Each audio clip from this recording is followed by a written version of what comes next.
എന്നാ ഒരു സത്യപ്രതിജ്ഞാ ചടങ്ങാണ്. ചരിത്രത്തിലാദ്യമായിട്ട് ഇത്രയും ജനപ്രവാഹം, സെൻട്രൽ ഹാള് നിറഞ്ഞു കവിഞ്ഞ സാന്നിധ്യം, VIP-കളെ കൊണ്ട് വീർപ്പ് മുട്ടിയ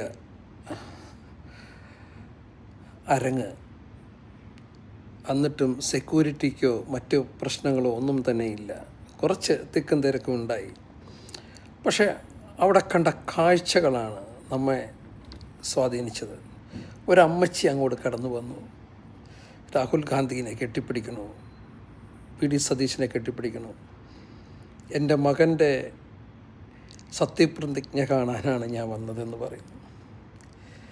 രാഷ്ട്രീയക്കാർക്ക് കിട്ടുന്ന ഈ ഒരു ഭാഗ്യമുണ്ടല്ലോ, ഈ സ്നേഹം, സത്യസന്ധമായി ജീവിതത്തിൽ നമുക്ക് എത്ര നല്ല ജീവിതം ജീവിച്ചാലും ഒരു പക്ഷേ കിട്ടാത്ത ഭാഗ്യമാണ് രാഷ്ട്രീയക്കാർക്ക് ലഭിക്കുന്ന ഈ ഒരു സൗഭാഗ്യം.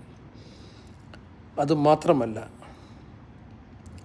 മറ്റു പലർക്ക് സാമ്പത്തികം, പണം, ഉന്നത പദവി എല്ലാം ഉണ്ടാവും. പക്ഷേ ഇങ്ങനെയുള്ള സ്നേഹം ഈ രാഷ്ട്രീയക്കാരന് ഉള്ളൂ. പക്ഷേ ഈ രാഷ്ട്രീയക്കാർ ഏൽക്കുന്ന പ്രഹരം, അവഗണന, അവജ്ഞ, പരിഹാസം, കുറ്റപ്പെടുത്തൽ,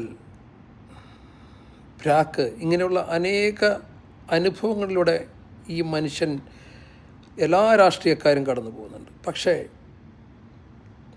രാഷ്ട്രീയക്കാർക്ക് കിട്ടുന്ന ഈ സ്നേഹമുണ്ടല്ലോ, അത് ഈ മറ്റ് പറഞ്ഞ എല്ലാ കാര്യങ്ങളെയും മാറ്റി നിർത്തും. അങ്ങനെ ഒരു സ്നേഹിക്കാൻ ഒരാളുണ്ടെങ്കിൽ മതി ഈ ലോകത്തിൽ നമുക്ക് പിടിച്ചു നിൽക്കാൻ, നമുക്ക് ചിലതൊക്കെ തെളിയിക്കാൻ, ചിലതൊക്കെ കാണിച്ചു കൊടുക്കാൻ. വളരെ വല്ലാണ്ട് സ്വാധീനിച്ച ഒരു സത്യപ്രതിജ്ഞാ ചടങ്ങായിരുന്നു. തുടക്കം മുതൽ അവസാനം വരെ അതിമനോഹരം. ജനങ്ങളുടെ സ്നേഹത്തിനും ആ സ്നേഹബന്ധത്തിൻ്റെ ആഴം വിളിച്ചോതുന്നതായിരുന്നു. കാരണം കഴിഞ്ഞ 10 വർഷക്കാലം നാം ഏറ്റ പരിഹാസത്തിനും അവജ്ഞയ്ക്കും, ഇനി കോൺഗ്രസിൻ്റെ തിരിച്ചുവരവില്ല, കോൺഗ്രസ് ഇല്ല എന്നൊക്കെ പറഞ്ഞെടുത്തെന്ന് കേരളത്തിലെ ജനങ്ങൾ കോൺഗ്രസിനെ എടുത്തുകൊണ്ടുവന്ന ഒരു രീതിയുണ്ടല്ലോ, അത് പറഞ്ഞറിയിക്കാൻ കഴിയില്ല. ആ സ്നേഹത്തിൻ്റെ, അതിൻ്റെ വില ഇനി അങ്ങോട്ട് കാണാൻ കിടക്കുന്നേ.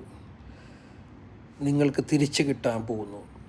ഇന്നത്തെ ദിവസം തന്നെ കിട്ടി സ്ത്രീകൾക്കുള്ള സൗജന്യ യാത്ര. ഇവിടെ തുടങ്ങുന്നു കേരളം